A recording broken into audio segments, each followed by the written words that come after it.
My name is Catherine Hall. I am 58 years old, a widow, and for most of my life I have chosen to live quietly. I once worked in finance, not in skyscrapers or high-stakes boardrooms, but in modest firms where numbers mattered more than appearances. I raised my daughter alone after my husband Thomas died, and I learned how to stretch silence into a shield.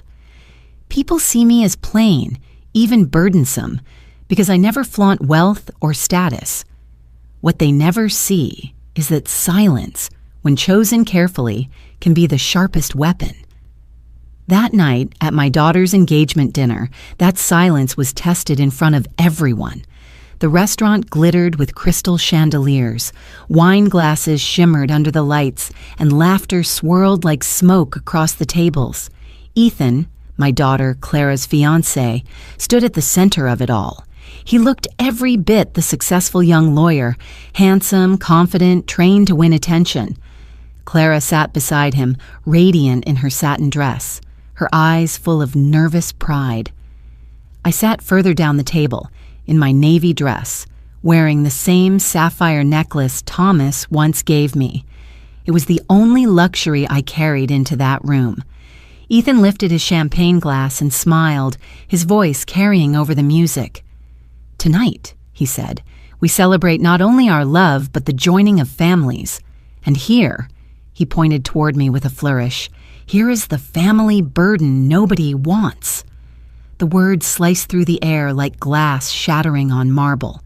Guests roared with laughter, some doubling over, others clapping their hands. The cruelty spread in waves until it filled the entire room. Clara froze. Her face turned crimson as she lowered her eyes, too ashamed to look at me. I did not rise. I did not speak. I only tightened my fingers around the sapphire at my throat. My silence became my answer, but inside, my chest burned. To be mocked as a burden at my only daughter's engagement dinner by the man she loved was a humiliation I would never forget. The laughter had not yet died when the door opened. A tall man in a gray tailored suit strode in, his footsteps deliberate, his expression impatient from arriving late. The noise slowly dissolved as heads turned to watch him. It was Richard Coleman, the founder and president of Coleman Enterprises, one of the most respected corporations in the city. He was also, though most of the guests did not yet realize, Ethan's boss. The man whose name could decide Ethan's career with a single word. Richard walked straight toward our table. When his eyes landed on me, he stopped. Then, to everyone's astonishment, he bowed his head deeply. "Ma'am," he said, his voice steady with respect, "your investment saved us. Without you, Coleman Enterprises would have collapsed, and hundreds of families, including mine, would have lost everything. I owe you more than I can ever repay." The dining hall froze. Forks paused mid-air. Wine glasses trembled in stunned hands. The silence was heavier than stone. Ethan's smile cracked. His grip on the glass whitened until it threatened to break. Clara's lips parted in disbelief, her eyes locked on me as if she was seeing her mother for the first time. I met Richard's gaze and answered softly, "I only did what was right." But in that single moment, the room turned upside down. The so-called burden became the pillar, the joke became the power, and Ethan, the man who mocked me to elevate himself, now stood revealed as the subordinate of the very woman he tried to humiliate. The sapphire at my neck pulsed with weight, as though Thomas himself was beside me, reminding me that dignity never needs to shout. It only needs the right moment to speak. The laughter had ended, and with it a new story began. And if you are still here listening, ask yourself, have you ever been underestimated, mocked, or dismissed as worthless, only to discover that your quiet strength was greater than their arrogance? Stay with me, because this story is about that very truth. And if you have lived something like this, share it in the comments below, so your voice can echo too. I am Catherine Hall, and though people think they met me for the first time at that dinner, My story began long before the laughter and the humiliation. To understand who I am, you need to know where I came from and why I chose the life I live now. I am a widow, and I have been one for more than a decade. My husband, Thomas, was the love of my life. He was a quiet man, a mechanical engineer who never cared about climbing social ladders or impressing people with titles. He cared about building things that lasted, machines that worked, and a home that felt safe. We met when I was 24, and for 30 years he was my anchor. Thomas was steady in a world that often felt too loud. He believed in numbers, in logic, and in responsibility. We never had much when we started, but what we did have was enough. He used to come home late, his hands still stained with the oil and metal shavings from the factory floor. He would drop his lunchbox on the table and kiss me on the cheek as if I was his entire world. We lived in a small house then, not far from the river. The wallpaper was peeling, the pipes rattled in winter, but Thomas made me feel like it was a palace. When Clara was born, everything shifted. I left my job at the bank and focused on raising her while Thomas worked extra shifts. He would walk into her room late at night, still wearing his work boots, and whisper promises into her crib, promises that she would never know hunger, never feel the emptiness he had felt as a child. His father had been absent, his mother exhausted. He swore he would be different, and for years he was. Then came the heart attack. He was 52. One moment he was bent over blueprints at his drafting table. The next, he was gone. The shock of it nearly broke me. Clara was only 15 and she lost her father at the exact age she needed him most. I remember the way she cried into my lap, begging for answers I could not give. I remember standing at his funeral, clutching the sapphire necklace he had given me on our 20th anniversary, the one gift he had saved months for. He had said to me then, "This stone will outlast me. When you wear it, remember that love is stronger than time." Since that day, I have never taken it off for an important moment. After his death, the company insurance paid out a modest sum. It was not a fortune, but it was more than we had ever held in our hands at once. Most widows in my position would have paid off the house, secured a quiet retirement, and left it at that. But Thomas's voice lingered in my ear. He had always told me I was sharper with numbers than I gave myself credit for. I decided to honor him by being careful, by treating that money not as an ending, but as a beginning. So I invested. At first, it was small. Conservative stocks, bonds, safe ground. But as years passed, I learned. I read late into the night, studied market trends, followed companies rising from nothing. I grew that money quietly, steadily, piece by piece. And yet, I never changed my life on the surface. I drove the same reliable sedan. I shopped at modest stores. I lived in the same apartment with creaking floors and mismatched curtains. People looked at me and saw a widow surviving off a pension. They pitied me, sometimes even patronized me. What they never guessed was that behind that quiet exterior, I was building something far stronger, and I kept it from Clara. Not because I did not trust her, but because I wanted her to grow her own wings. I did not want her to depend on a safety net or worse, attract people who only saw her as an entry point to wealth. Thomas and I had worked too hard for our values to be corrupted by appearances. So I told her we had enough, but not abundance. I told her we were comfortable, but not rich. She believed me, and perhaps in believing, she grew stronger. The sapphire necklace became my reminder of both truths. The truth of love I lost, and the truth of strength I had to maintain. Whenever I touched it, I remembered Thomas's hands placing it around my neck. I remembered that I was not just a widow clinging to memories. I was a woman carrying his legacy forward. People mistook my quiet for weakness. They mistook my plain clothes for poverty. They mistook my silence for emptiness. But silence can be a fortress. It can protect what is precious until the day comes when it must be revealed. At my daughter's engagement dinner, when Ethan mocked me in front of everyone, I held that sapphire and chose not to speak. It was not cowardice. It was the discipline I had practiced for years. Because when you hold the truth that others cannot even imagine, you learn to let silence speak louder than words. That is who I am. I am Catherine Hall, widow, mother, the so-called burden nobody wants. Yet beneath the surface, I am the keeper of choices that saved companies, of investments that shaped futures, and of secrets I held back only because I wanted my daughter to stand on her own 2 feet. My silence is not weakness. My silence is strategy. And one day, they would all see it.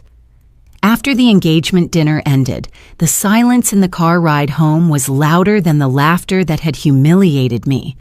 Clara sat in the passenger seat, her hands twisting the strap of her clutch, her face pale under the glow of the streetlights. I kept my eyes on the road, the hum of the engine steady, almost comforting. I thought perhaps she would speak first, that she would defend me, or at least acknowledge the cruelty of Ethan's words. Instead, when we pulled into the driveway, she turned to me sharply. "Mom," she said, her voice tight, "you cannot take what Ethan said so seriously. He was just joking. Please don't make me feel embarrassed by turning this into a bigger issue." I stared at her, unable to form words at first. Just joking. That was what she chose to call it. A public insult, a wound delivered in front of everyone, and she dismissed it as humor. I felt my throat close, but I forced myself to swallow the pain. The sapphire at my neck pressed into my skin as if reminding me to stay silent, to endure. Clara's eyes flickered with unease when she saw my expression. She looked away, fumbling with her purse. "Mom, you know how people are at these events. They drink, they tease, they exaggerate. Ethan was only trying to lighten the mood. Please don't make me look like I can't handle my own fiancé." Her words stung more than Ethan's insult. It was one thing for him to mock me. It was another for my daughter to shield him. My heart twisted. Where had I gone wrong? I raised her to value kindness, to respect dignity. I taught her that love was proven by protection, not by betrayal. Yet here she was, standing on the side of a man who humiliated me. I wanted to shout, to ask her how she could not see the arrogance in his smirk, how she could not hear the cruelty hidden beneath his so-called joke. But I did not. Instead, I simply nodded and said quietly, "If that is how you see it, Clara." She exhaled in relief, mistaking my restraint for agreement. "Thank you, Mom. I just need you to trust me. Ethan will give me the kind of life you never had. He is ambitious, respected, and secure. You will see that he can take care of me." There it was, the truth hidden in her voice. Ethan was not only her choice for love, he was her choice for safety. She saw in him the promise of stability, the promise of a life untouched by financial worry. She did not know that I had already built that safety for her, quietly, silently, through years of careful investment. She thought I had nothing, and so she clung to him as her escape from the burden she imagined me to be. In that moment, I felt a deep ache, heavier than any loneliness I had carried since Thomas's death. Had I been wrong to hide the truth from her? Had I raised her to be blind to character, to choose security over integrity? I wondered if my silence, the shield that had protected us for so long, had become a wall between us instead. As she walked ahead into the house, I stayed behind for a moment in the car, gripping the steering wheel tightly. The leather creaked beneath my hands. I thought of Thomas, of the promises he whispered into Clara's crib, of the values he wanted her to grow up with. Would he have blamed me for letting her slip so easily into the arms of a man who disrespected her mother? Inside, Clara busied herself in the kitchen, pouring water, avoiding my gaze. I watched her and saw not the little girl who once clutched my skirt at school gates, but a woman determined to convince herself she was safe. She wore the ring Ethan gave her, flashing it proudly, as if the diamond was proof of love rather than a chain of expectation. I said nothing more that night. Silence once again became my refuge, but my heart whispered questions I could not silence. Had I failed her? Was I protecting her, or had I abandoned her to illusions of security? I lay awake later, staring at the ceiling, the sapphire necklace cool against my collarbone. Its weight reminded me of Thomas, of love built on sacrifice, not on appearances. My daughter did not understand that yet. She believed Ethan's ambition would shelter her, that his status would guarantee her happiness. But I knew better. I had seen men like him before, hungry, polished, and cruel beneath the charm. Foreshadowing hung in my mind like a storm cloud. Clara's blindness to his arrogance was not just youthful naivete, it was a warning. She was willing to excuse his cruelty for the promise of protection. That path would not lead to safety. It would lead to heartbreak and perhaps to something far worse. As I closed my eyes, one thought pierced through the silence. If I had been wrong to keep my wealth hidden, if my secrecy had made my daughter mistake arrogance for strength, then the reckoning was coming. And when it came, Ethan's so-called jokes would be the least of our worries. The morning after that car ride, I made tea and sat at the kitchen table. The apartment felt smaller than it had in years. My phone buzzed before the kettle finished. James Harrison's name lit the screen. I answered. "Catherine, we have a problem," he said. "Ethan has retained Harrington Law. They are already probing your finances."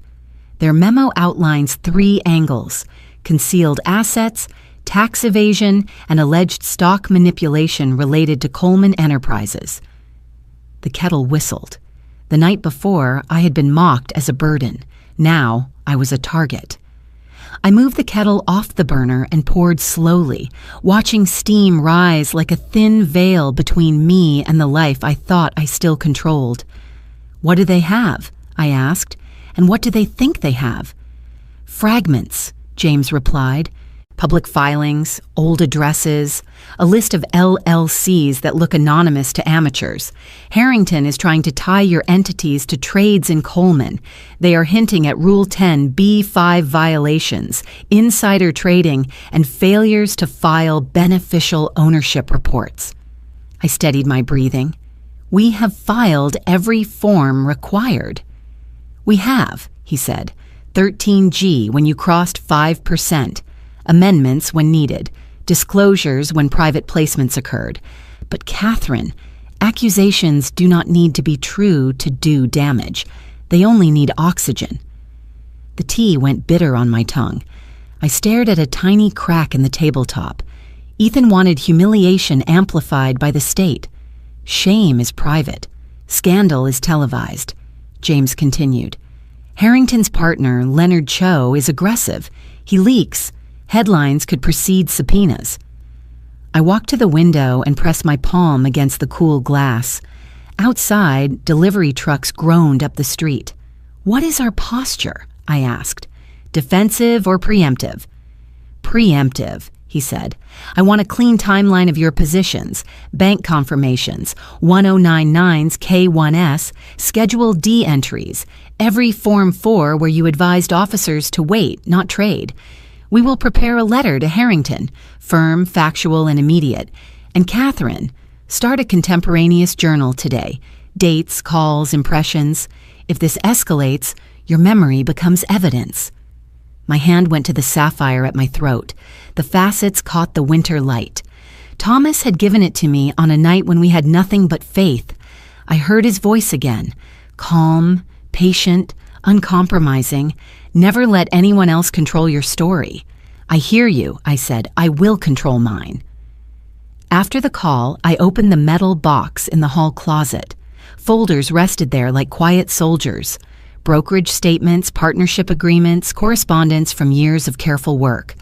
I laid them out on the table, then opened my laptop and created a chronology. The cursor blinked like a metronome for resolve. I typed, Year 1, decision to hold. Year 2, partial sale, taxes prepaid. Year 3, charitable transfer to the scholarship fund we never announced. A message arrived from an unknown number. "We should talk. Dinner tomorrow. R. Coleman. I stared at the initials and felt a complicated mixture of gratitude and dread. Richard had bowed at the dinner. He had publicly acknowledged what I had kept private. His message reminded me that my silence had limits.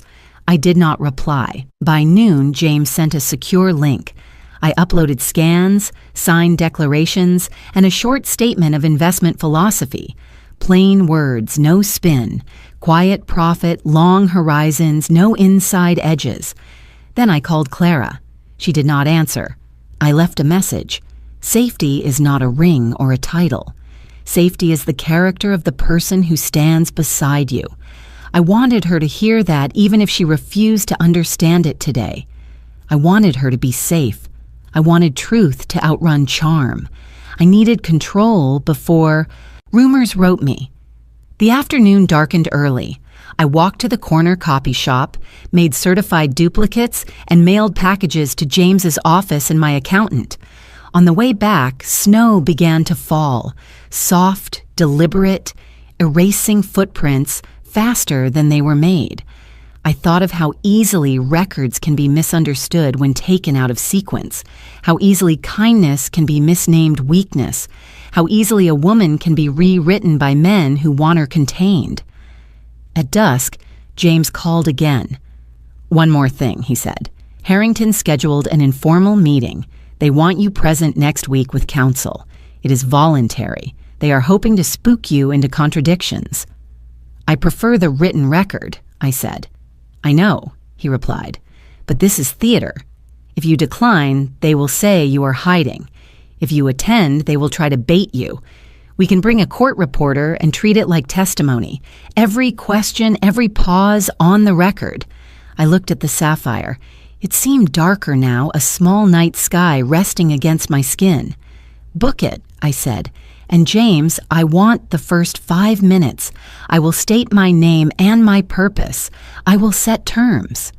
"You are sure?" "I am finished watching other people narrate my life."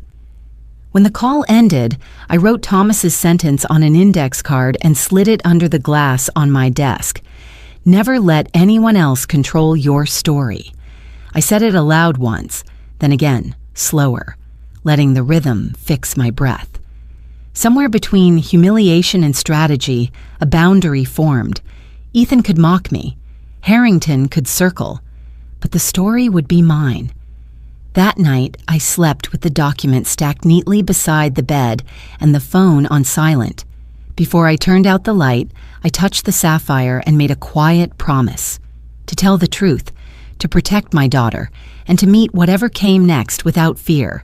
We did not begin with wealth. Thomas and I started with nothing but hope, a modest paycheck, and the discipline to stretch every dollar. In the early years of our marriage, we saved quietly. While others bought new cars or bigger homes, we drove the same sedan and ate dinner at our kitchen table, with hand-me-down chairs. Thomas used to say, "Security is not what you show people, Catherine. It is what you build when no one is looking." It was his belief in patience that guided our first investment. In the mid-90s, a small technology company was struggling to raise capital. Thomas had studied their design for a new circuit, and he was convinced it could change how energy flowed through handheld devices. I trusted his instincts more than anything, so we put in what little savings we had. It was terrifying, but Thomas said, "Faith is only real when you tie it to action." For years, nothing happened. We carried on with life, raising Clara, paying bills, managing setbacks. Then, nearly overnight, the company's design became essential to the first wave of mobile phones. Our modest stake multiplied tenfold. For the first time, we had more than enough. I remember sitting across from Thomas at the kitchen table, both of us staring at the bank statement in stunned silence. He reached over, held my hand, and whispered, "Now we have a seed. Let's plant it." We did not squander it. Instead, Thomas began studying markets the way he once studied engines. He read financial papers, called analysts, and explained terms to me in the quiet of our evenings. I learned too. I was not just a housewife anymore. I was his partner in every sense. Together, we moved carefully, reinvesting in companies with solid foundations, expanding into real estate when neighborhoods were still ignored, and keeping everything in our own names without fanfare. By the time Clara turned 10, we were no longer surviving. We were building. Then came the night when Thomas's heart gave out. His sudden absence was like a storm ripping the roof off our home. The insurance settlement arrived in neat checks and legal documents, but they could not replace his steady presence. I stood in front of the mirror the night after his funeral, the sapphire necklace around my throat, and promised him silently, "I will not waste what you built. I will carry this forward for both of us." So I did, alone. I studied harder than ever. I tracked companies the way some people follow weather patterns.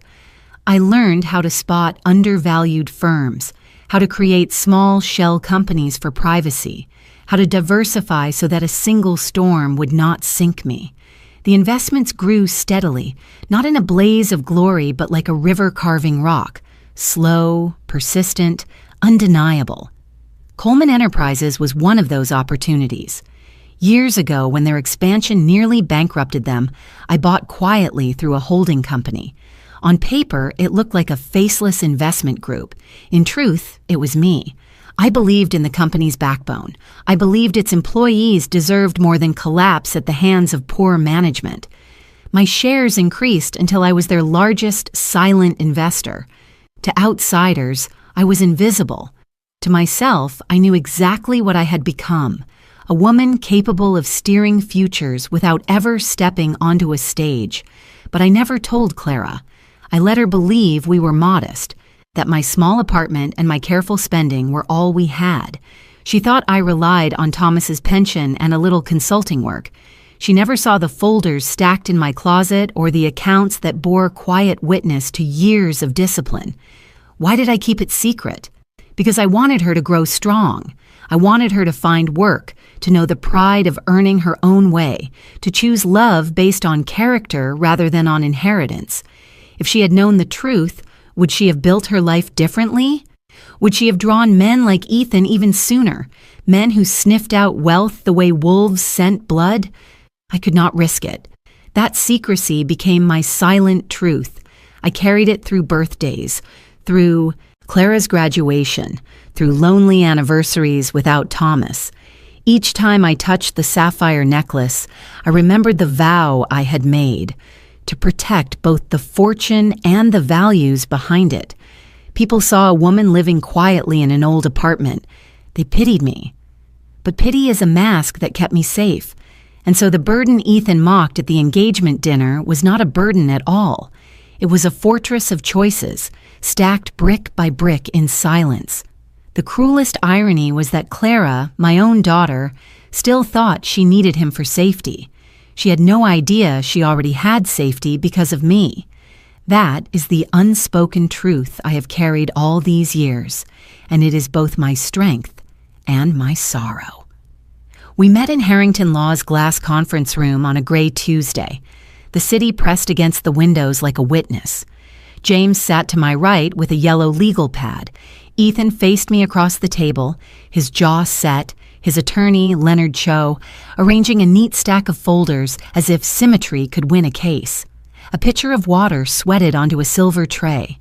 I folded my hands in my lap and felt the cool weight of Thomas's sapphire against my skin. Leonard began. For the record, my client requests this meeting be treated as an informal interview. We reserve the right to pursue civil action related to concealed assets, tax evasion, and market manipulation. James clicked his pen. For the record, Ms. Hall is present voluntarily. We will respond in writing to any allegation. If you intend intimidation, note the court reporter. Intimidation does not transcribe well. Ethan slid a red folder into the center of the table. You have hidden hundreds of millions of dollars through a maze of shell companies. You can be sued. You can be prosecuted. I looked at the folder. I did not touch it. Is that your professional opinion? I asked. Or your personal grievance? He smirked. Both. Leonard cleared his throat. We have evidence of trades in Coleman Enterprises timed around confidential events. We suspect unreported beneficial ownership. We suspect failures to file. James lifted an eyebrow. Suspect is not prove. Show your data, dates, prices, counterparties. Then we can talk law rather than rumor. Ethan leaned forward. You think you can hide behind that grandmother act? You embarrassed me at my own celebration. You will not embarrass me in court. The pulse in my neck slowed. Fear gave way to a steadier sensation, like a bridge settling onto its pylons. I reached into my bag and placed a black binder on the table. My turn, I said. Leonard pushed his glasses up his nose. What is that? Documentation, I answered. Not rumor. I opened the binder to a tab marked Ownership and turned it toward the center. Coleman Enterprises Shareholder Registry Quarterly Reconciliation, Beneficial Filings, Custodial Confirmations. Please read the highlighted line. Leonard scanned. Then he read aloud, careful and slow. Shareholder, Hall Strategic Holdings. Beneficial owner, Catherine Hall. Percentage, 27. The room held its breath. Ethan's eyes flicked from the page to my face. Color drained from his cheeks. I continued. Attached are my Schedule 13G filings, amendments, broker attestations, a letter from Coleman's outside counsel acknowledging my standing. I am the largest shareholder of your employer. Your boss reports to a board that reports to shareholders. You have targeted one of them in a matter touching the company. James spoke without looking up. Model Rule 1.7, Concurrent Conflict of Interest. Model Rule 1.6, Misuse of Confidential Information. If Mr. Ethan has leveraged internal knowledge to harm Ms. Hall, we will file a grievance with the bar and seek sanctions. Leonard's tone hardened. This is not a courtroom. Do not threaten discipline. It is a warning, James said. A lawyer's duty is loyalty. Your client cannot serve Coleman while orchestrating a campaign against its largest owner. Ethan tried to recover. None of this changes the fact that she hides assets. She lives in a cheap apartment and pretends to be poor. I met his stare. Poverty does not equal virtue. Modesty does not equal fraud. I live the way I choose, not the way you value. Leonard flipped pages, then paused on a document stamped Received. Why were you at the engagement dinner with no security? Why did you not identify yourself when my client introduced you as a burden? Because I do not perform wealth, I said, and because character reveals itself when it thinks no one is watching. James slid a one-page timeline across the table. Here are the trades, none around material events, all pre-cleared or through blind instructions, taxes paid, gifts recorded. If you continue to assert manipulation without evidence, we will move for Rule 11 sanctions. Ethan bristled. You think a binder scares me? A binder does not, I said, but a resignation letter might. Ask yourself how your boss will respond when he learns you targeted a shareholder whose capital kept salaries paid.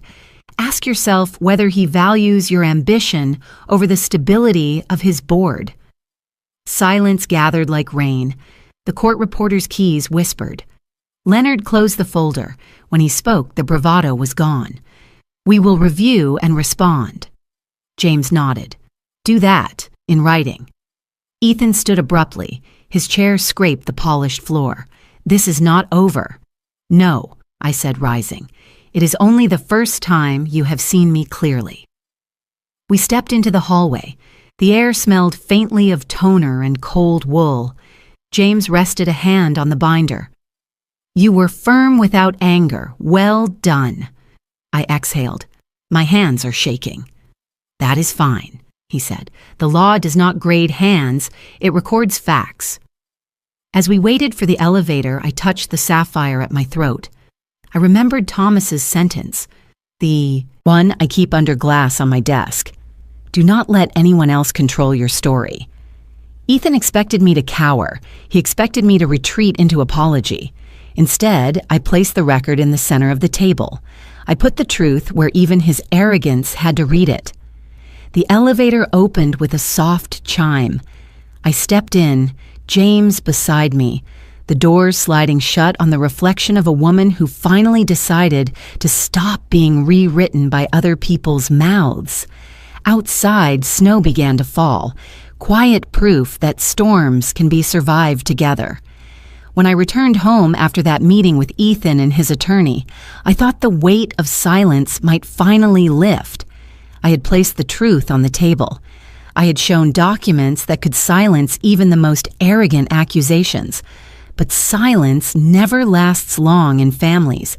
It shifts and reshapes itself into something heavier. That evening, Clara knocked on my door. Her face was pale, her lipstick faded, and her hands trembled slightly as she held her phone. "Mom, we need to talk," she said. I stepped aside and let her in. She paced the small living room, her heels tapping the floor with nervous rhythm. Finally, she turned, eyes wide with a mixture of confusion and fear. "Ethan says you threatened him today. He says you are trying to destroy his career because you never liked him." The words landed with more force than any legal threat. My daughter, the child I carried through nights of fever, the girl who once believed I could fix any pain with a kiss on her forehead, now looked at me as if I were capable of vindictive schemes. I sat down slowly, pressing my fingers against the sapphire at my throat. "Clara, what do you believe?" She hesitated. "I don't know. I hear one story from him, another from you. You say you are just protecting yourself, but he says you are manipulating everything. I don't know who to trust anymore." Her voice cracked on the last word. The urge to defend myself surged through me like a wave. I wanted to explain every filing, every patient choice, every reason I stayed silent for years. I wanted to tell her about the sleepless nights spent balancing ledgers, about the sacrifices her father and I made so she could stand on her own. But I stopped, because the truth is not always heard when shouted. Sometimes it needs to be seen in silence. "Con," I said softly, slipping back into the word that always made her look younger in my eyes. "You don't have to choose today. Just observe. Watch. The truth has a way of revealing itself." Her eyes searched mine. "That's not enough, Mom. People are already talking. Ethan says if this goes public, it will ruin him. It could ruin me, too. Do you want that? Do I want that?" The question cut deep. No mother wants ruin for her child, even if the ruin belongs to someone who humiliated her. I reached across the space and touched her hand. "I don't want your pain. I don't want you dragged through scandal. But what I cannot allow is to have my life defined by lies. You will see, Clara. Give it time." She pulled her hand away and looked down. The distance between us widened with that simple gesture. For a long moment, we sat in silence, only the hum of the refrigerator filling the air. I remembered the nights when she used to curl beside me in bed after nightmares, whispering that she believed I was the strongest person alive. Now, that faith had eroded. In its place was doubt, planted by a man who promised her security. Inside, my heart twisted. Had my decision to keep our wealth hidden driven her into Ethan's arms? Had my silence built a hunger in her that made his ambition look like protection? I felt Thomas's absence keenly then, as if he should have been here to steady me, to help guide our daughter's heart. I had carried both mother and father roles alone, and maybe I had failed at both. Clara finally rose. "I just need space, Mom. Please, don't make me choose sides right now." I nodded. "I won't." At the door, she paused, her shoulders slumped, her voice softer now. "I want to believe you. I really do. But Ethan makes me feel safe, and sometimes I wonder if you just don't see the good in him. The good in him." I bit back the words that wanted to spill, the files, the debts, the arrogance masked as charm. Instead, I let the silence answer. "Observe, Clara," I repeated. "That is all I ask." She left, and the door clicked shut behind her. I stood in the quiet apartment, the sapphire necklace pressing against my skin like a stone of grief. I wanted to collapse, to cry into the night, but tears would not change her mind. Only time and Ethan himself would show her what lay beneath his polished exterior. I walked to the desk and opened Thomas's old drafting journal. The pages still smelled faintly of graphite and oil. On the first page, he had once written, "Truth is not fragile. It survives scrutiny." I traced the words with my finger and whispered into the empty room, "Please let her see it, Tom. Please let our daughter see it before she loses herself." That night, I slept little. My mind replayed Clara's wavering eyes, the doubt that lingered in her voice. The silence I had chosen to protect her now stood between us like a wall, and yet I knew breaking it too soon could wound her worse. So I held my silence once more, even as it broke me inside, because some lessons can only be learned when illusions collapse on their own. James moved quickly after Clara left. By morning, he had a secure portal and a checklist that would make an auditor proud. I scanned brokerage statements, K-1s, custodial letters, and every Schedule 13G amendment we had ever filed. He stacked everything into a single spine of facts. Dates aligned with trades, trades aligned with pre-clearance notes, taxes aligned with receipts. When he finished, the story of my finances was boring in the best way, precise, consistent, unglamorous, the kind of story that stands when noise has burned itself out. "Next," James said on our call, "we verify your privacy structures. Nothing exotic. Standard holding companies, all properly registered, no straw names, no nominee games." I could hear him smiling. Harrington will hate how tidy this is. While he assembled the defense, I began the counterwork. I asked what could be learned about Ethan without stepping outside the law.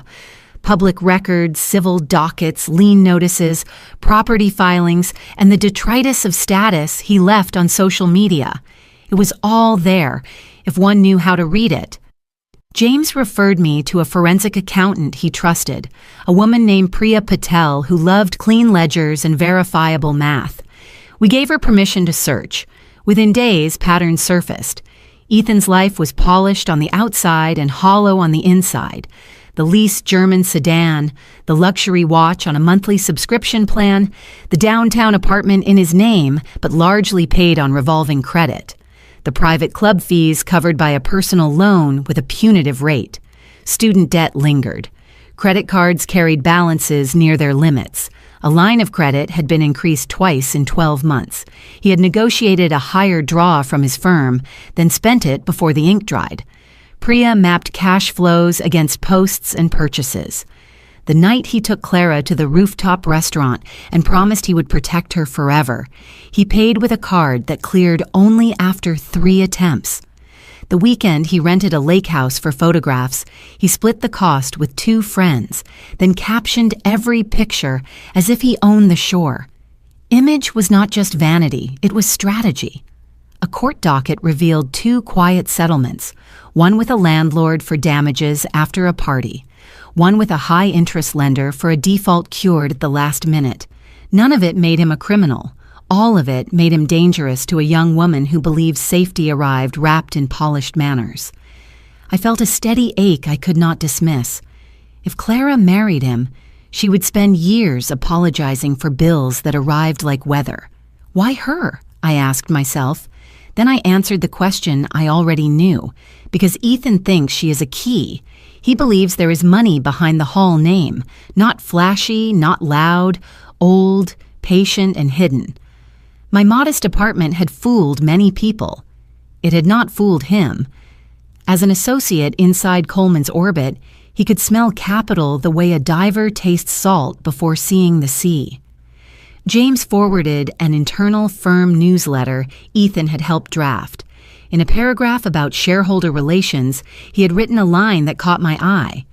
"Unknown capital often sits behind familiar doors." I do not know if he suspected me then, but I recognized the scent of a hunter who trusts instinct over evidence.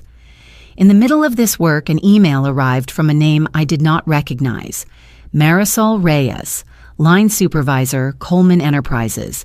The subject line read, "Thank you." I hesitated, then opened it. "Ms. Hall," it began, "you do not know me. 3 years ago, when our plant almost closed, I stood in the parking lot and cried because I did not know how to tell my son he might lose his health insurance during leukemia treatments. Then the closure stalled, management changed. We were told a new investor had stepped in. I kept my job, my son kept his doctor's. Last month, he rang the bell after his final chemo. I saw your name whispered in a note about shareholders and took a chance that you were the person who stood behind that rescue. If this reaches the wrong Catherine, forgive me. If it reaches you, please know a boy is alive because someone like you chose to stay when it was easier to walk away." I read the message twice, then a third time. The room blurred. The sapphire at my throat felt heavier than any stone. Thomas would have printed the email and pinned it above his workbench. I forwarded it to James, then wrote back with 2 sentences that felt inadequate for what she had given me. "You are not wrong. I am grateful your son is well. Keep going." The next file from Priya arrived that evening, a neat report with tabs labeled liabilities, assets, and behavioral flags. At the end, she added a short assessment that avoided drama while stating the plain risk. Subject's purchasing behavior indicates sustained overextension. Reliance on image suggests intent to secure social and financial upgrade via marriage. Recommend preserving documentation and avoiding direct confrontation until leverage is necessary. Leverage. The word did not thrill me. It sobered me. I did not want a war. I wanted clarity. Yet clarity requires light, and light requires the lifting of veils. Ethan had tried to wrap me in accusation to make me small. The facts unwrapped him instead. James called again. "We will bundle our records into a master index," he said. "If Harrington pushes, they will meet paper, not panic. Also, Catherine, keep that email from the employee. It is not legal evidence, it is ballast for your spirit." I smiled at the phrasing. Ballast. Yes. Numbers held one kind of weight, gratitude held another. I placed Marisol's email beside the binder on my desk, 2 anchors keeping me steady. One spoke of rows that reconciled, the other spoke of lives that continued because someone quietly stayed when it mattered. Between them, I felt the outline of my purpose. Not revenge, not spectacle. Protection. Protect my daughter from a man who loved mirrors more than truth. Protect the people working under roofs my capital helped keep standing. Protect the story I had written in patient ink. I closed the laptop and watched the street turn silver under a curtain of snow. When I finally rose, I whispered into the quiet, "Observe, Clara. Please observe." I could not force her to see, but I could prepare the ground so that when the illusion cracked, she would have something solid beneath her feet. The notice arrived on CI, cream-colored paper with the seal of the state bar printed at the top. Ethan had filed a formal complaint accusing me of concealing assets, engaging in market manipulation, and undermining his professional reputation. The words were designed to wound, but more than that, they were designed to intimidate. My silence at the dinner had not satisfied him, nor had the binder of evidence I placed in front of him in that conference room. He wanted spectacle. He wanted me dragged into a hall of law where whispers turned into records. The preliminary hearing was scheduled in a downtown building with marble steps and an echoing atrium. I arrived early with James at my side, carrying the same binder we had prepared weeks ago. My palms felt clammy, but my face remained composed. The sapphire necklace rested cool against my throat, an anchor against the rising tide of fear. Inside, the panel of 3 disciplinary officers sat at a raised bench, papers neatly stacked in front of them, rows of wooden chairs stretched behind me, filled with lawyers, clerks, and curious observers. Ethan sat across the aisle, immaculate in his dark suit, a look of righteous determination fixed on his face. His attorney Leonard leaned toward him, whispering strategy, occasionally glancing at me with thinly veiled disdain. The lead officer opened the session. "We are here to review the complaint filed by attorney Ethan Ward against Catherine Hall. Mr. Ward, you may proceed." Ethan rose smoothly. He had rehearsed every word.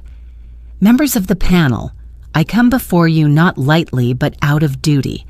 I have discovered evidence suggesting that Ms. Hall, while presenting herself as an ordinary retiree, has in fact concealed substantial assets through shell companies and has manipulated shares in Coleman Enterprises, a company with which I am professionally connected. Such conduct, if left unchecked, undermines the integrity of our profession and the markets we rely on." His voice carried confidence, and murmurs spread across the room.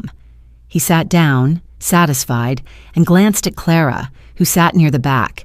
Her face was unreadable. My heart clenched. James stood calmly. "We will respond in due course. But first, we request the opportunity for testimony from a material witness." The panel exchanged glances. "Granted," the lead officer said. The doors at the back of the hall opened, and Richard Coleman entered. His presence was magnetic. The murmurs hushed instantly. He walked with the authority of a man accustomed to commanding boardrooms. But when he reached the front, he bowed his head briefly in my direction before facing the panel. "My name is Richard Coleman," he said. "I am the president of Coleman Enterprises. I am here to speak not as a friend, but as a businessman who owes a debt of truth. 3 years ago, when my company faced collapse from overextension, a silent investor stepped in. That investor was Catherine Hall. Through her capital and her patience, Coleman Enterprises was not only saved from bankruptcy, but stabilized and allowed to grow. Hundreds of employees kept their jobs, communities kept their anchors, and my own family avoided disaster. Without her, there would be no company for Attorney Ward to serve. To accuse her of manipulation is not only inaccurate, it is an insult to the very foundation of our survival." Gasps rippled through the hall. People leaned forward, whispering to one another. The panelists' eyes widened. Even the court reporter glanced up from her keys. Ethan's face turned ashen. He gripped his pen so tightly it snapped in half. Leonard shuffled papers furiously, but no document could undo what Richard had just declared in public record. Richard continued, his voice steady. "Every transaction Ms. Hall conducted with us was above board, reported and cleared. I can provide letters from our auditors, our counsel, and our board. If you require them, I have copies here." He placed a folder on the table with deliberate calm. To call her a manipulator is false. To call her a benefactor is the truth. The silence that followed was profound. Clara, in the back row, brought a hand to her mouth as though she were seeing me for the very first time. James stood, his tone precise. "We submit that this complaint is not about law, but about resentment. It is the attempt of one man to weaponize procedure against a woman who chose discretion. The facts speak for themselves. The company at issue confirms her legitimacy. The records confirm her compliance. The only manipulation here is the attempt to twist reputation into leverage." The panel conferred quietly. Finally, the lead officer spoke. "We see no evidence at this time of misconduct warranting further investigation. The complaint is noted and dismissed. Mr. Ward, be advised that frivolous complaints may themselves invite review." The gavel struck once. The session ended. For a long moment, no one moved. Then voices erupted. Whispers, questions, the shuffling of papers. Richard turned toward me, gave a single respectful nod, and left the hall.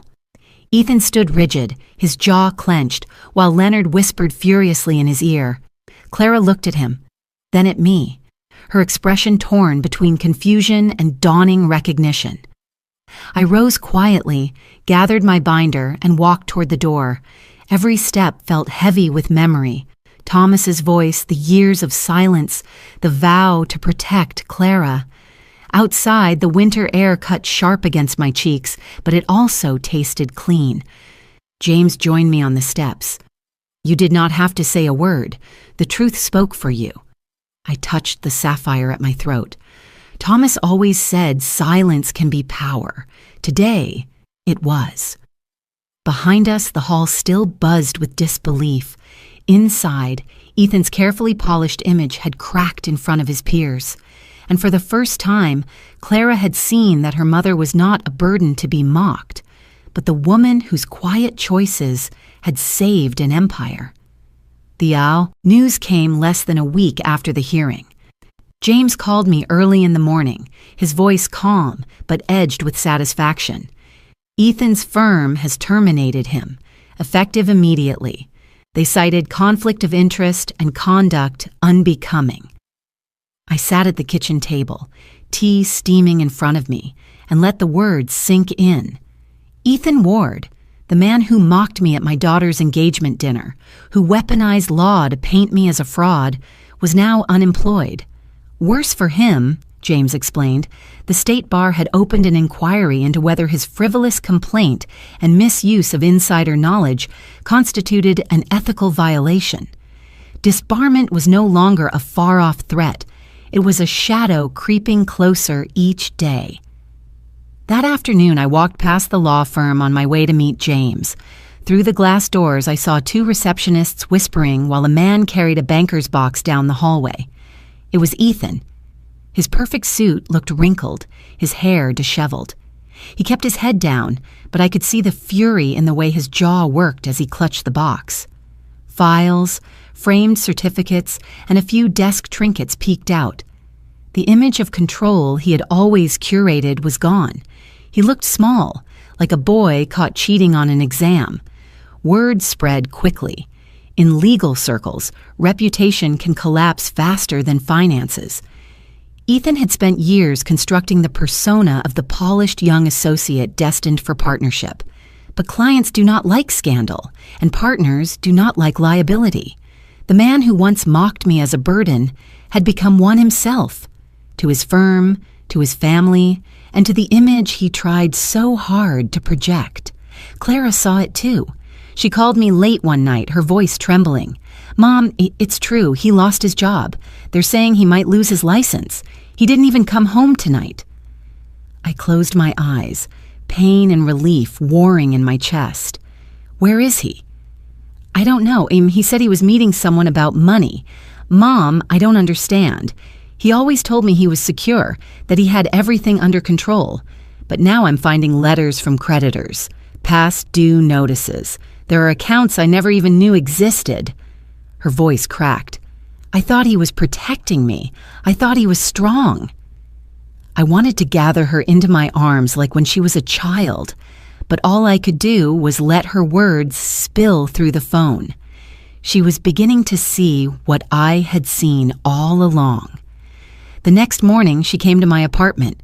She looked tired, her eyes swollen from crying. She carried a folder of papers, bills, debt statements, copies of lease agreements. She dropped them on the table as if they burned her hands. "He owes more than $200,000, she whispered. "Credit cards, loans, even money borrowed from friends. He's been living a lie, Mom. The car, the apartment, the trips. None of it was real. He built everything on debt. And he married me to climb out of it. He thought you had money, that I was his. Way to reach it." I touched the sapphire necklace, grounding myself before I answered. "Now you see him clearly." Tears slid down her cheeks. I defended him. "I told you not to take his words seriously. I believed him over you." She covered her face with her hands. "How could I have been so blind?" I reached across the table and gently pulled her hands down. "Love makes us want to believe the best. That is not blindness, Clara. That is hope. But sometimes, hope attaches itself to the wrong person. What matters is that you see it now." She shook her head. "He made me feel safe, but it was all an illusion." "Yes, I said softly, and safety built on illusion always collapses. Later that week, reports surfaced in the business press. Coleman Enterprises issued a statement affirming their shareholder structure and thanking silent partners for their role in stabilizing the company. Ethan's name appeared in whispers instead, an associate dismissed for ethical lapses, a lawyer under review for professional misconduct. The contrast could not have been sharper. For Ethan, the consequences came fast. Creditors began filing suits. His parents' house, already mortgaged to the hilt, was at risk of foreclosure. The glossy facade of the successful young attorney crumbled into tabloid fodder. "From rising star to ruin," one headline read. Clara watched it unfold with heartbreak written across her face. She had loved the man he pretended to be. Now she was forced to face the man he truly was. One evening, she sat on my couch, staring at nothing. He said I was his future, but I was only his exit plan. I brushed her hair back from her forehead the way I used to when she was a little girl. You are more than someone else's plan. You are your own future. Her shoulders shook as she leaned against me. I don't know how to start over. You already have, I told her. The moment you chose to see the truth, you began again. In the quiet that followed, I thought of Thomas, of the promises he whispered into her crib all those years ago. He wanted her to be safe, yes, but he also wanted her to be strong. Perhaps strength can only be born after safety shatters. Outside, the city moved on as if nothing had changed. But in our small apartment, the world had shifted. Ethan's fall was not just his undoing. It was Clara's awakening. She had seen the mask slip. And though her heart was broken, broken hearts can heal stronger than before. As for me, I held her close. My silence, once again, my shield. Not silence born of fear, but silence chosen with intention. The silence of a woman who knew that the burden Ethan mocked was the very strength that had saved them both.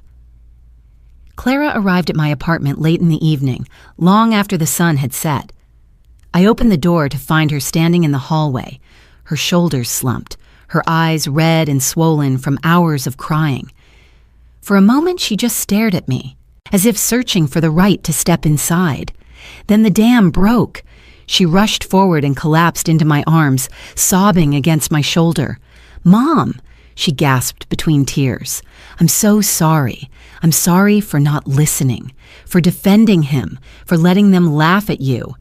I let Ethan and his family treat you like you were nothing, and I stood there and did nothing. I betrayed you." Her words cut deep, not because they hurt me, but because they revealed how much she had been hurting herself. I guided her inside, closed the door gently, and led her to the couch. She gripped my hands like a child terrified of being abandoned, and in that moment, she was not the grown woman with a diamond ring on her finger. She was the same little girl who once hid behind me on her first day of school, clinging to my skirt because she needed me to face the world for her. "Clara," I said softly, brushing a strand of hair from her damp face. "You don't need to apologize. You loved him, and love can make us blind. That doesn't make you weak. It makes you human." She shook her head fiercely. "No, Mom, I should have seen it. You stood there at that dinner, humiliated, and I told you not to make me look bad. I let his words matter more than your dignity. I let people laugh at you, and I never defended you. What kind of daughter does that?" Her body trembled with guilt, and I felt her shame pouring into me like rain. I tightened my arms around her, holding her close until her sobs slowed into shudders. When I finally spoke, my voice was steady. "I don't need to be defended, Clara. I never did. I survived worse than cruel jokes. I survived loneliness, grief, and years of silence. I don't need applause or protection. All I wanted was for you to understand one truth." She lifted her tear-stained eyes to mine, waiting. "Value," I said slowly, "is not in their cheap laughter, nor in their false applause. Value is not in cars or suits or perfect photographs. True value is quiet. It is in character. It is in sacrifice. It is in the choices we make when no one else is looking. Her tears welled again, but this time they were softer, gentler. I see it now, Mom. I see you. All these years I thought you were just ordinary. I thought Ethan was the one who could give me safety. But it was you all along. You were the one holding everything together. I smiled through my own tears. I didn't want you to depend on money, Clara. I wanted you to build your own life, to believe in your own strength. That's why I kept my silence. Not because I didn't trust you, but because I trusted you to become your own woman. She buried her face against my chest, her words muffled. I don't deserve you. You're wrong, I whispered. You deserve every ounce of love your father and I ever gave you. You stumbled, yes, but stumbling is how we learn to walk without falling. What matters is not the mistake. What matters is what you do after it. We sat like that for a long time, her tears soaking into my blouse, my arms refusing to let her go. The distance that had stretched between us over these months, the silence, the doubt, the mistrust, began to dissolve in that embrace. She was my daughter, my only child, and no mistake could sever that bond. Finally, she pulled back slightly, her face still streaked with tears, but her eyes clearer. I don't know how to fix everything, Mom, but I want to try. I want to learn from you. I want to live by the values you carried, not the illusions I chased. I kissed her forehead, just as I had done countless times when she was small. Then we begin again, together. The sapphire necklace pressed coolly against my skin, a reminder of Thomas's promise that love outlasts time. I imagined him standing there, smiling at us, proud that the family he once anchored had found its way back to each other. For the first time in months, I felt the heaviness in my chest lift. My daughter had come home, not just to my apartment, but to the truth. And in that moment, with her arms tight around me and tears drying on both our faces, I realized that healing does not arrive in thunder or applause. Healing arrives in silence, in forgiveness, in the quiet strength of love that refuses to let go. That night, as Clara drifted to sleep on my couch, her head resting in my lap like she had when she was a child, I stroked her hair and whispered, "We are not broken, Clara. We are stronger than ever." And for the first time since Thomas's death, I truly believed it. The invitation came on heavy cream paper, embossed with the Coleman Enterprises seal. Richard Coleman himself had signed it, his pen strokes strong and deliberate. He asked me to join the company's board of directors, citing my majority stake and the steady guidance of my capital during their darkest hours. It was a role many would have seized immediately, a public seat, influence, recognition. For a moment, I allowed myself to imagine it. My name etched on plaques, my voice echoing in boardrooms, my decisions shaping industries. But when I held the letter in my hands, the sapphire necklace cool against my collarbone, I felt Thomas's presence reminding me of what mattered most. I called Richard and thanked him. He insisted, "Catherine, the company owes its survival to you. You deserve a seat at the table."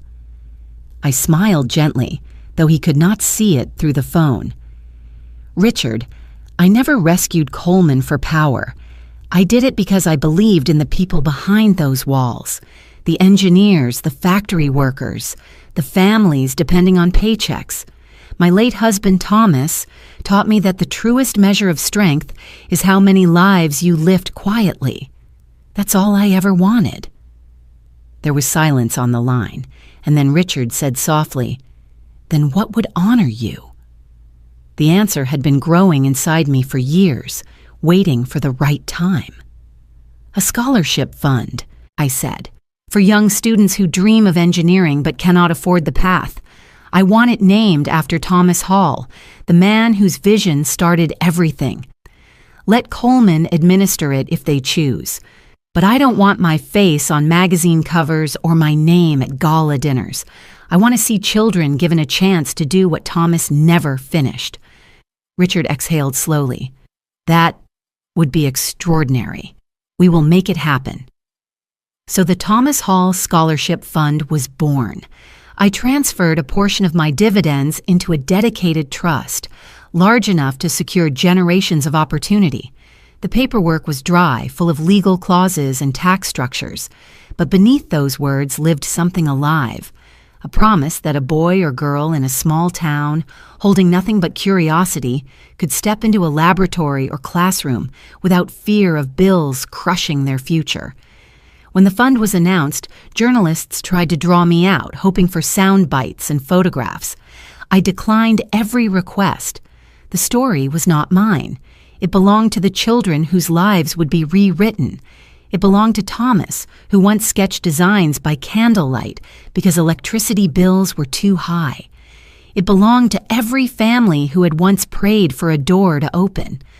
Clara stood beside me when we signed the founding documents. She held my hand and whispered, "Dad would be proud." Tears burned my eyes, but I kept my composure. "He is proud, Clara. He always believed our lives meant more when we gave them away." In that moment, I felt no hunger for revenge, no satisfaction in Ethan's downfall. That chapter had closed itself. What mattered now was how I used the power I had once hidden. Power, I realized, was never meant to sit in vaults or silence opponents. Power, at its highest form, was meant to heal. The first recipients of the scholarship wrote me letters, handwritten notes, shaky with excitement. One girl said she wanted to design sustainable batteries. One boy dreamed of robotic prosthetics after losing a cousin in an accident. They thanked me as if I had done something heroic, but I knew the truth. I had simply returned what Thomas gave me, the belief that ordinary people could create extraordinary change if given a chance. I kept those letters in the same box as our old investment records. Numbers built the foundation, but words carried the meaning. Each time I opened it, I reminded myself why silence had mattered and why breaking it now mattered more. Coleman prospered. The board respected me even without my physical presence. Richard occasionally called, updating me on progress, thanking me again. Each time I repeated the same phrase, "Use the profit to build, not just to grow."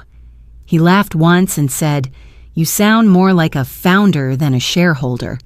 Perhaps that was true. But I needed no title to live with purpose. In the quiet of my apartment, I touched the sapphire necklace and felt a calm I had not known in years.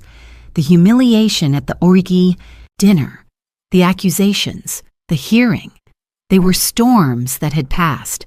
What remained was clarity. I had not fought for dominance. I had fought for truth, for my daughter's awakening, for the legacy of a man who believed in light when the world was dim.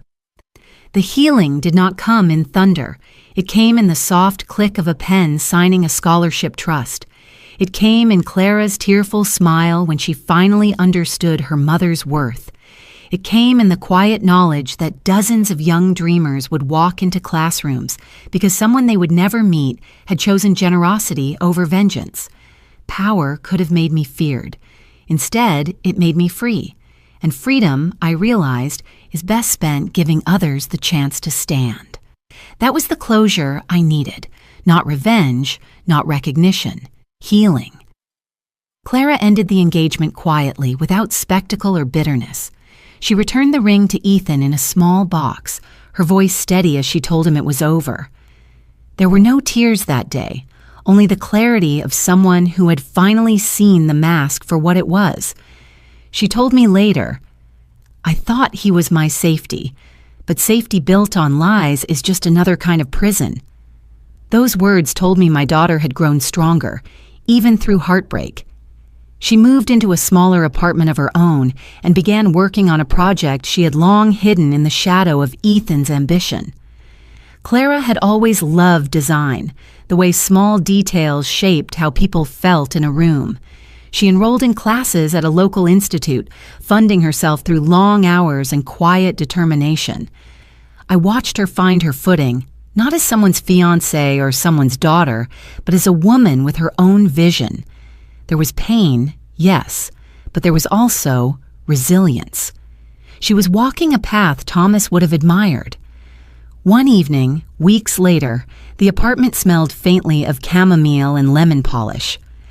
I set 2 cups on the table, one for myself and one before the framed photograph of Thomas that always watched over us. The candlelight flickered against his face, younger than I remembered him now. I poured the tea slowly, the steam curling upward like a prayer. "Thomas," I whispered, "do you see? She is standing on her own now. We protected her, not by shielding her from pain, but by letting truth arrive in its own time. It broke her heart, yes, but it also set her free." The sapphire necklace rested against my skin, cool and steady. I touched it with my fingertips and smiled faintly. "You once told me that silence can be a form of strength." You were right. Sometimes silence is not weakness. Sometimes silence is the loudest voice of all. The apartment was quiet except for the faint hiss of the kettle cooling. Yet in that quiet, I felt a sense of closure I had not known before. The laughter that once humiliated me had faded into memory. Ethan's accusations had dissolved into the ruin of his own making. Clara's tears had turned into resolve. And I had chosen to use power not for revenge, but for healing. Silence can sometimes be the loudest voice of all. I whispered again, the words carrying weight in both languages of my heart. Silence had not destroyed me. It had preserved me until the right moment came. I lifted my cup, sipped the tea, and let peace settle inside me. Before we say goodbye, I want to turn to you, the ones who have sat with me through this journey. Do you think I was too cold? Too restrained? Or do you understand why I chose silence over shouting, patience over spectacle? Have you ever lived through something similar, where truth revealed itself only after pain? If you have, I invite you to share your story in the comments. And one more thing, we would love to know, where are you watching from? Is it a quiet morning with a warm cup of coffee, or a late night where stories like this keep you company? Let us know in the comments. We read every word with gratitude. If this story touched your heart, please consider subscribing. Not just to hear more stories like this, but to be part of a community that still believes in kindness, healing, and second chances. Thank you for spending your time with us today. Wherever you are, I hope you carry this story with you. And remember, sometimes the miracle does not knock on your door. It waits quietly until you are ready to open your heart. Take care, and we will meet again in the next story.